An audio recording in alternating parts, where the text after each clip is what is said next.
Hey, good morning, everybody. Dr. Misty here.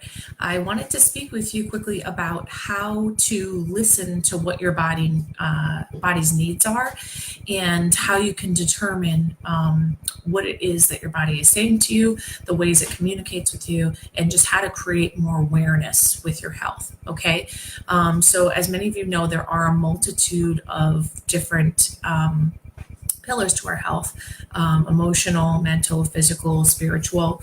And so when something is going on with our body, really you want to be in tune with a multitude of different things.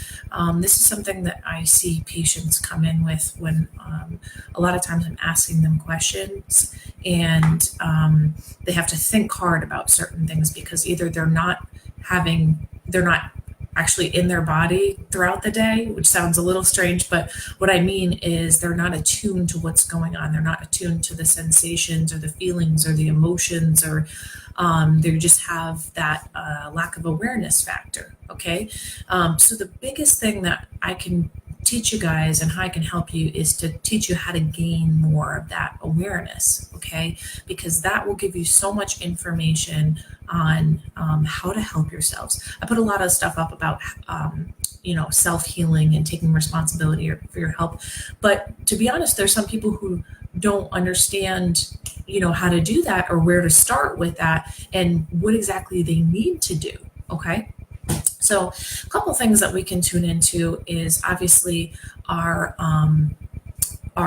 intuition, okay, our gut feelings about certain things, and that inner voice that we can hear that's saying, what our feelings are, what our thoughts are. Okay, that gets drowned out a lot by sometimes other people, opinions of other people. Environment. So being able to take quiet moments with yourself and doing meditation is really important. And just being inside your body, being quiet and observing, and kind of doing a scan. So it's like a full body scan. And what I mean by that is sitting quietly, taking a deep breath, opening your hands so your palms are facing up. This actually physiologically puts us in a more receptive position. Okay, because if you think about the fight or flight responses, we're less open when we're curled up, in more of a flex position, which naturally most of us are during the day if we work at a computer. So we really want to sit up nice and tall, work on opening our palms, even the throat. You have chakras all throughout your body. You have energy meridians. You have things acupuncturists can tell you much more about than I can, and energy healers. But nonetheless, you want to open your body up to that, to being open. Okay. And just do a full body scan. So thinking about how you are feeling in your sensations from your head to your toes. Start with your head. Do I have a headache? Am I clenching my jaw? My shoulders feel tight? Kind of go down from head to toe and just do a scan of what you're feeling in your body. Okay. Do I feel tight? Does my chest feel tight? Am I upset about something? Or, whatever it may be. Feel the sensation of your hands. Are you clenching your fists? Are your hands, do they feel cold? Go down more to your abdomen. How's my stomach feeling? Am I feeling sick? Do I feel a knot in my stomach? Do I feel hungry? Whatever it may be. Okay. And just kind of work your way all the way down to your toes. And so do a full body awareness scan on how your body is physically feeling. Okay. And another thing you can do is tap into those gut feelings of, what you're feeling emotionally throughout the day. And this, all these things do play into each other. They all play into each other. Our mental and emotional and physical health play into our organ health. Our organ health plays into our mental health. Everything works together in one body. So it's important to have, again, that awareness factor of what's going on. The other thing you might want to do is look in the mirror. So you say you get out of the shower or the bath in the morning, and actually take a look at yourself. Okay. So expressions, emotional, if you want to do emotional, more expressions on your face and how you're looking, how you feel when you look at yourself in the mirror. And that will tell you actually what you might be feeling or needing there.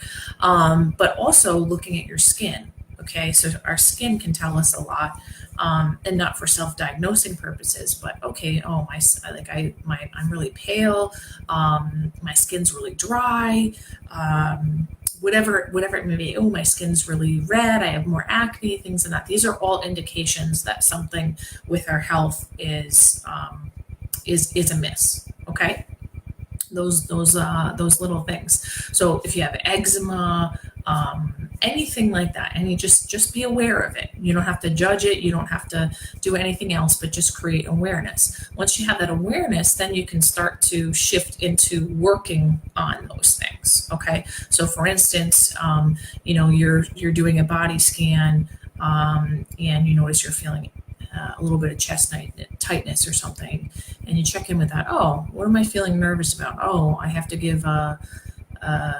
presentation at 1 o'clock today, and I'm worried that XYZ might not like it, or I might, just having those truth talks with yourself, so that once you do have awareness, then you can begin to cope with what you're feeling and help with those um, self-healing abilities. Because if you are feeling that stress, chances are sometimes we have negative coping mechanisms. Like sometimes when I'm stressed out, I reach for chocolate for dopamine boosts, and it's being aware of that, being aware, oh, why am I doing this, oh, I'm stressed out, or whatever. That's one of my negative coping mechanisms. Now I have positive coping mechanisms of exercise and deep breathing and things like that, but just being in tune and understanding, okay, I'm feeling this craving, why is that?